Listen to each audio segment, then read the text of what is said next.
ഇപ്പോൾ നാം ശ്രവിച്ചുകൊണ്ടിരിക്കുന്നത് morning voice എന്ന ആത്മീയ ശുശ്രൂഷയാണ്. ഇന്ന് ആരാധകമായ ചിന്ത പങ്കുവയ്ക്കുന്നത് കർത്താവിന്റെ ദാസൻ ഷാജിമോൻ ബാംഗ്ലൂർ. വർണ്ണിച്ചിടാൻ എനിക്കെന്റെ നാവ് പോരായേ, എണ്ണി തീർത്തിടാമോ അവൻ ചെയ്തത്.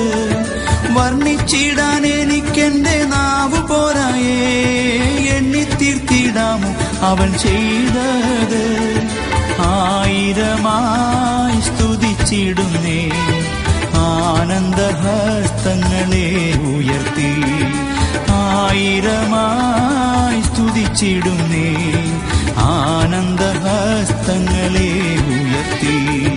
വാഴ്ത്തി സ്തുതിക്കുമെന്നും ഞാൻ എൻ്റെ താഴ്ചയിലോർത്തൈശനെ. വാഴ്ത്തി സ്തുതിക്കുമെന്നും ഞാൻ എൻ്റെ താഴ്ചയിലോർത്തൈശനെ. ദൈവനാമത്തിന് മഹത്വം ഉണ്ടാകട്ടെ. ഈ ആഴ്ചയുടെ 1-ാം ദിവസത്തിനായി ഞാൻ ദൈവത്തെ സ്തുതിക്കുന്നു. ഇന്ന് നമുക്ക് ദൈവത്തെ ആരാധിക്കുവാൻ ദൈവം തന്നിരിക്കുന്ന എല്ലാ സാഹചര്യത്തിനായും സ്വാതന്ത്ര്യത്തിനായും ദൈവത്തിന് മഹത്വം കരേറ്റാം. ഇന്ന് ദൈവത്തെ ആരാധിക്കുമ്പോൾ നമ്മുടെ വീണ്ടെടുപ്പുകാരനായ യേശുക്രിസ്തുവിനെ ഓർത്തുകൊണ്ടാണല്ലോ നാം ആരാധിക്കുന്നത്. അതിനായി നമുക്ക് മർക്കോസിന്റെ സുവിശേഷം 14-ാം അധ്യായം 34 മുതൽ 36 വരെയുള്ള വാക്യങ്ങൾ വായിക്കാം. എൻ്റെ ഉള്ളം മരണവേദന പോലെ അതിദുഃഖിതമായിരിക്കുന്നു, ഇവിടെ പാർത്ത് ഉണർന്നിരിക്കുവിൻ എന്ന് അവരോട് പറഞ്ഞു. പിന്നെ അല്പം മുമ്പോട്ട് ചെന്ന് നിലത്ത് വീണു, കഴിയുമെങ്കിൽ ആ നാഴിക നീങ്ങിപ്പോകണം എന്ന് പ്രാർത്ഥിച്ചു. അബ്ബാ പിതാവേ, നിനക്ക് എല്ലാം കഴിയും, ഈ പാനപാത്രം എങ്കിൽ നിന്ന് നീക്കണമേ, എങ്കിലും ഞാൻ ഇച്ഛിക്കുന്നതല്ല, നീ ഇച്ഛിക്കുന്ന അത്രേ ആകട്ടെ എന്ന് പറഞ്ഞു. യേശുക്രിസ്തു കാൽവരിക്രൂശിൽ മരിക്കുന്നതിന് മുമ്പ് ഗത്സമന തോട്ടത്തിൽ ഉണ്ടായ കാര്യങ്ങളെക്കുറിച്ചാണ് നാം വായിച്ചു കേട്ടത്. യേശുക്രിസ്തു എത്രമാത്രം പ്രയാസം അനുഭവിച്ചിരുന്നു എന്ന് ഈ വാക്യങ്ങൾ വെളിപ്പെടുത്തുന്നു. എൻ്റെ ഉള്ളം മരണവേദന പോലെ അതിദുഃഖിതമായിരിക്കുന്നു. ചിലർ ചിന്തിക്കുന്നത് പോലെ ക്രിസ്തു മനുഷ്യകരങ്ങളാൽ അനുഭവിക്കുവാൻ പോകുന്ന കഠോര വേദനയോ സാത്താൻ അവനെ ഉദ്യാനത്തിൽ വെച്ച് കൊല്ലുമെന്ന് ഭയപ്പെടുകയോ ചെയ്തില്ല. മറിച്ച് പാപമില്ലാത്ത ദൈവപുത്രൻ മനുഷ്യന്റെ പാപഭാരം ക്രൂശിൽ വഹിക്കാൻ പോകുന്നതാണ് അവനെ ദുഃഖിതനാകുവാൻ ഇടയായിത്തീർന്നത്. ഈ സന്ദർഭം കർത്താവ് വളരെ ദുഃഖിതനായെങ്കിലും ദൈവത്തിന്റെ ആത്യന്തിക വിടുതലിനെ കുറിച്ച് താൻ ബോധവാനായിരുന്നു. ഇവിടെ 2 കാര്യങ്ങൾ നീങ്ങിപ്പോകേണ്ടതിനായി കർത്താവ് പ്രാർത്ഥിക്കുന്നത് നമുക്ക് കാണുവാൻ സാധിക്കും. ഒന്ന്, ആ നാഴിക നീങ്ങിപ്പോകണം എന്ന് പ്രാർത്ഥിച്ചു. ഈ നാഴികയ്ക്കായി ഏറെ നാളായി കർത്താവ് കാത്തിരിക്കുകയായിരുന്നു. അത് താൻ പലപ്പോഴും പറഞ്ഞിട്ടുണ്ട്. യോഹന്നാന്റെ സുവിശേഷം 7-ാം അധ്യായം 30-ാം വാക്യം, 8-ാം അധ്യായം 20-ാം വാക്യം, 12-ാം അധ്യായം 23-ാം വാക്യം, 27-ാം വാക്യം, 13-ാം അധ്യായം അതിൻ്റെ 1-ാം വാക്യം. ഇവിടെയെല്ലാം കർത്താവ് അത് വ്യക്തമാക്കുന്നുണ്ട്. അബ്ബാ പിതാവേ, നിനക്ക് എല്ലാം കഴിയും. അബ്ബാ പിതാവേ എന്നുള്ളത് ഒരു ശിശുവിന്റെ നാക്കിൽ ആദ്യം പൊട്ടിവിടരുന്ന വാക്കാണ് അബ്ബ. അതിൻ്റെ അർത്ഥം പിതാവ് എന്നാണ്. ഇതിനു മുമ്പ് ഒരു മനുഷ്യനും ദൈവത്തെ അബ്ബ എന്ന് സംബോധന ചെയ്തിട്ടില്ല. പുതിയ നിയമത്തിൽ ഈ പദം 3 പ്രാവശ്യം കാണുവാൻ സാധിക്കുന്നുണ്ട്. റോമാലേഖനം 8-ാം അധ്യായം 15-ാം വാക്യം, ഗലാത്യ ലേഖനം 4-ാം അധ്യായം 6-ാം വാക്യം.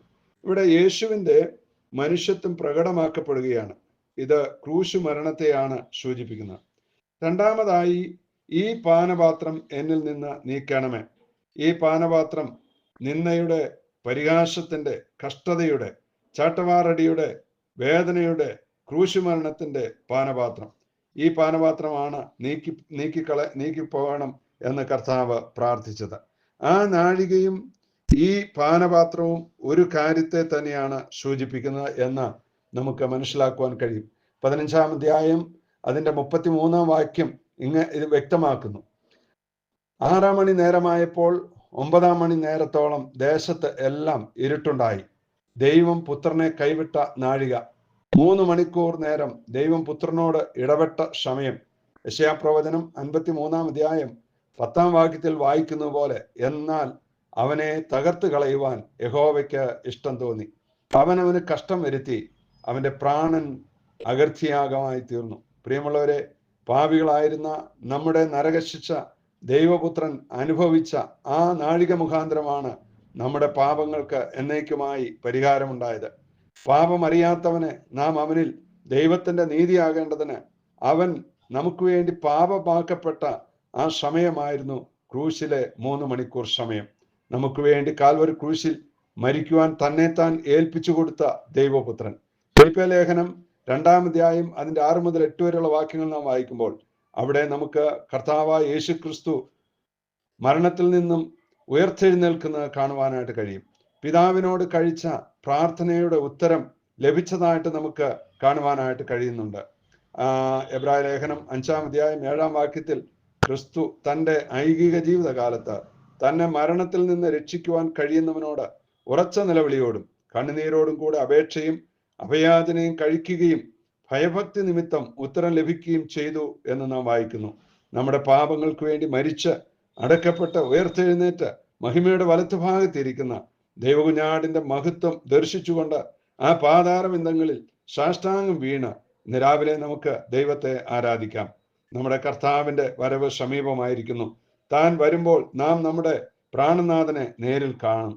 അന്നു മുതൽ നാം നിത്യം അവനെ ആരാധിക്കും. ഈ പ്രത്യാശയാൽ നമ്മുടെ ഹൃദയങ്ങൾ പുതുക്കപ്പെടട്ടെ. ഇന്ന് രാവിലെ അറുക്കപ്പെട്ട കുഞ്ഞാടിന് സകല മഹത്വവും സ്തുതിയും സ്തോത്രവും പുകഴ്ച അർപ്പിച്ചുകൊണ്ട് കർത്താവിനെ നമുക്ക് സ്തുതിക്കാം. അവിടുത്തെ നാമം മാത്രം ഉയർന്നിരിക്കട്ടെ. ആമേൻ.